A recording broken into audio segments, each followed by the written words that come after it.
नमस्कार दोस्तों, बाबा विश्वनाथ के नगर वाराणसी से आप सभी दोस्तों का ग्रैंडपा गार्डन में हार्दिक स्वागत और अभिनंदन। दोस्तों देखिए, साल में 3 बार फल देने वाला 12 आम का पौधा। दोस्तों देखिए, आपको जानकारी मिलेगी साल में 3 बार फल देने वाले आम के बारे में, इसकी कौन कौन सी किस्में और सामान्य नाम जिन्हें आप अपने छत के ऊपर गमले में या ज़मीन के अंदर लगा सकते हैं। इनको किस किस्म को लगाएं और कैसे लगाएं, कैसे इसकी देख रेख करें, आपको पूरी जानकारी मिलेगी। ये देखिए, आपके सामने मेरा एक मल्लिका आम का पौधा है।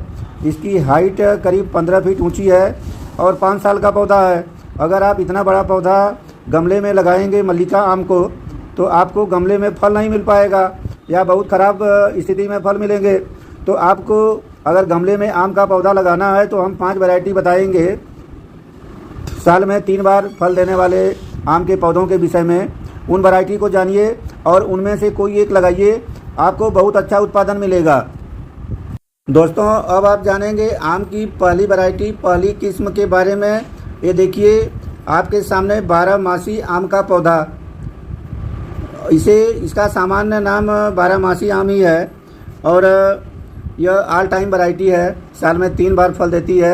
यह देखिए, आपके सामने ये देखिए छोटे छोटे फल बने हुए हैं और आप देख सकते हैं इसमें बौर, इसकी हर टहनी में, जो भी टहनी देखेंगे हर टहनी में बौर बने हैं और फल भी इसमें लग रहे हैं। आप देख सकते हैं कितना हेल्दी पौधा है और कितना छोटा पौधा, अधिक से अधिक 2 फीट का पौधा है।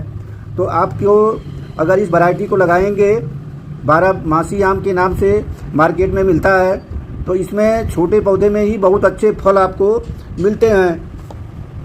दूसरी वैरायटी के बारे में जानिए। इसे बस्टर आम बोलते हैं। ऑल टाइम आम के नाम से दक्षिण भारत में काफ़ी प्रसिद्ध वैरायटी है। इसे आप इंडिया के किसी कोने में भी लगा सकते हैं और उसका अच्छा फल ले सकते हैं।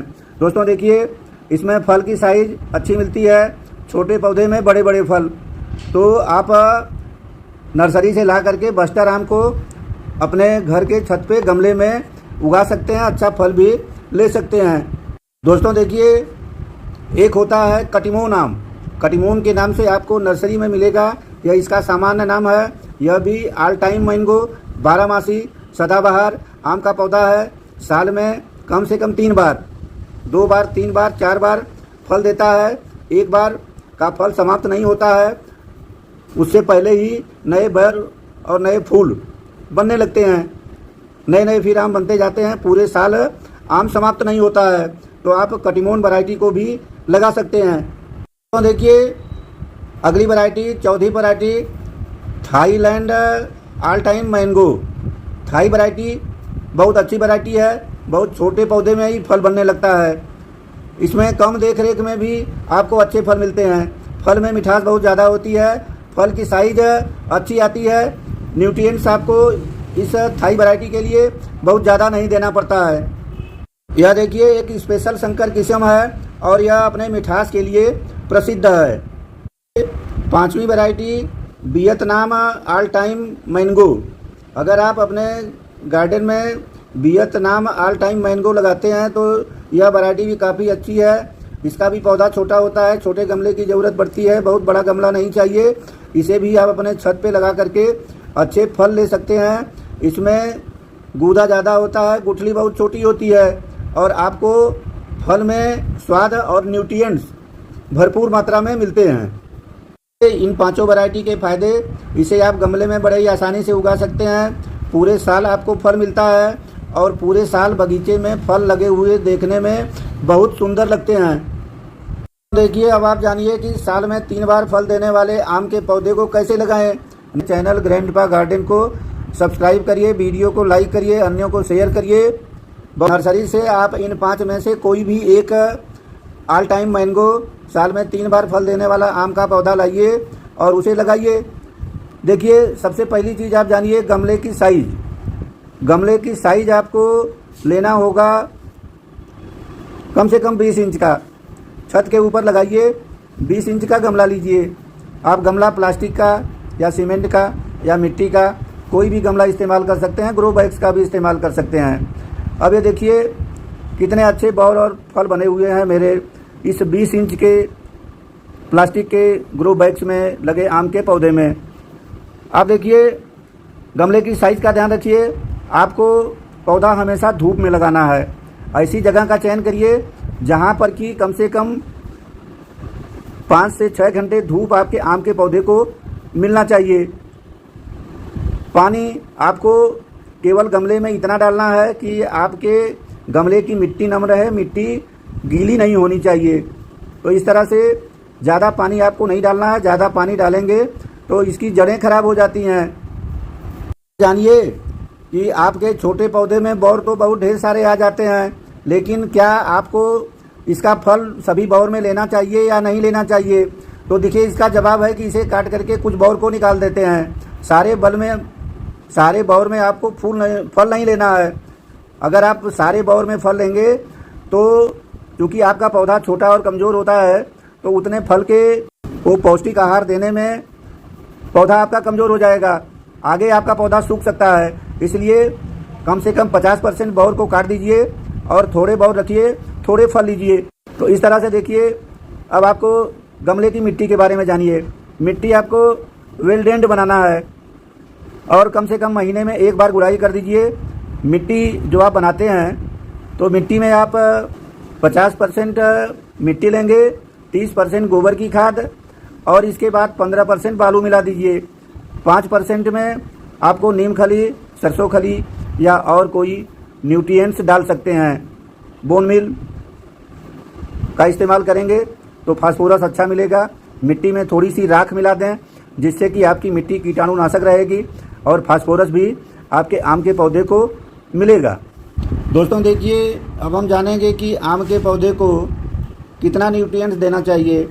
हमने बता दिया कि जिस समय आप आम का पौधा लगाते हैं उस समय आपको प्रॉपर तरीके से मिट्टी तैयार करना है। मिट्टी को पोषक तत्वों से भरपूर बनाना है, भुरभुरी मिट्टी बनाना है, वेल ड्रेन्ड मिट्टी बनाना है और उसमें न्यूट्रिएंट्स को डालना है। लेकिन जब आम के पौधे में फूल बनने लगते हैं उस समय आपको कुछ पोषक तत्व देना पड़ता है। अब चूँकि पौधा छोटा होता है तो जो आप पोषक तत्व डालते हैं, पोषक तत्व को आपको ज़्यादा मात्रा में नहीं देना है और केमिकल फर्टिलाइज़र का इस्तेमाल नहीं करना है। केमिकल फर्टिलाइज़र इस्तेमाल करेंगे तो आपका पौधा ख़राब हो जाएगा। अब हम जानेंगे कि आपको अपने आम के पौधे में कौन कौन से पोषक तत्व डालने हैं जिस समय कि आपके आम के पौधे में फूल आता है। अब ये देखिए फूल भी बना है, छोटे छोटे फल भी बने हैं, तो ये फल सूख कर न गिरें इसके लिए आपको खाद डालना आवश्यक है, पोषक तत्व देना है। पोषक तत्व देने के लिए क्या डालेंगे? ये देखिए सबसे पहला काम करते हैं, गमले की मिट्टी की गुड़ाई कर लेते हैं। पानी ज़्यादा नहीं डालते हैं, केवल मिट्टी को नम रखना है। तो इस तरह से गमले की अच्छी तरह से गुड़ाई करना है। खरपतवार को साफ़ कर लेना है। खरपतवार को साफ़ कर लीजिए, मिट्टी को भुरभुरी कर लीजिए। अब आपको डालना होगा एक फर्टिलाइज़र। दोस्तों देखिए फर्टिलाइज़र कौन सी डालें? सबसे बढ़िया फर्टिलाइज़र 12 आम के पौधे के लिए जब फूल बनने लगे तो आपको इस खाद को डालना है। अब ये देखिए यह खाद हमने लिया है एकदम से सड़ी हुई काऊ डंग कंपोस्ट, गोबर की खाद। और गोबर की खाद को हम अपने गमले में डालेंगे 2 मुट्ठी। ये 2 मुट्ठी गोबर की खाद को इस तरह से अपने गमले में हम चारों तरफ डाल देते हैं। तो गोबर की खाद डालेंगे। अगर आपके पास गोबर की खाद नहीं है तो वर्मी कंपोस्ट डाल सकते हैं। ये दूसरी खाद देखिए सरसों की खली, और सरसों की खली के 10 ग्राम की मात्रा पाउडर। इस तरह से आम के पौधे के तने के चारों तरफ गोलाई में हम इसे डाल देते हैं। इस तरह से हम डाल दिए सरसों की खली। सरसों की खली डालने के बाद हम एक चीज़ और डालते हैं, नीम की खली। और इनके डालने से यह हमारे पौधे को नाइट्रोजन, फास्फोरस, पोटेशियम इन खाद से मिल जाता है। और secondary nutrients magnesium, calcium, sulphur मिलता है। इसके अलावा माइक्रो न्यूट्रिएंट्स भी हमारे आम के पौधे को मिलता है, जिसकी वजह से हमारे आम के फल छोटे छोटे साइज़ में झड़ते नहीं हैं और बड़े साइज़ के फल हमें मिलते हैं। अब ये देखिए ये नीम खली को भी हम इस तरह से डाल देते हैं और नीम खली डालने के बाद मिट्टी को इस तरह से हाथ से बुरबुरा करेंगे और मिट्टी में इस अपने न्यूट्रिएंट्स को मिक्स कर देते हैं। इस तरह से आप अपने आम के पौधे को खाद दे दीजिए। आपका आम का पौधा बहुत तेज़ी से ग्रोथ करेगा, ज़्यादा फूल बनेंगे, ज़्यादा फल बनेंगे। अगर आपके 12 आम के पौधे में साल में 3 बार फल मिल जाएंगे, इसीलिए इसे ऑल टाइम मैंगो कहा जाता है। एक बार लगा लीजिए और साल भर आम का आनंद लीजिए। आप इनमें से कौन सी किस्म अपने गार्डन में लगाना चाहेंगे, कमेंट में ज़रूर बताइए। इन 5 में से कोई भी पौधा लगा सकते हैं। हमने जो वैरायटी बताया है सारी वैरायटी अच्छी है और सारी वैरायटी का अगर आप देख रेख अच्छे से करेंगे तो आपको अच्छे फल मिलेंगे। दोस्तों, हम समझते हैं कि यह वीडियो आपके लिए काफ़ी फ़ायदेमंद होगा। अगर वीडियो अच्छा लगा हो तो मेरे चैनल ग्रैंडपा गार्डन को सब्सक्राइब करिए, वीडियो को लाइक करिए, अन्यों को शेयर करिए। बहुत बहुत धन्यवाद। आगे फिर किसी वीडियो में मिलते हैं। तब तक के लिए आप सभी को हैप्पी गार्डनिंग।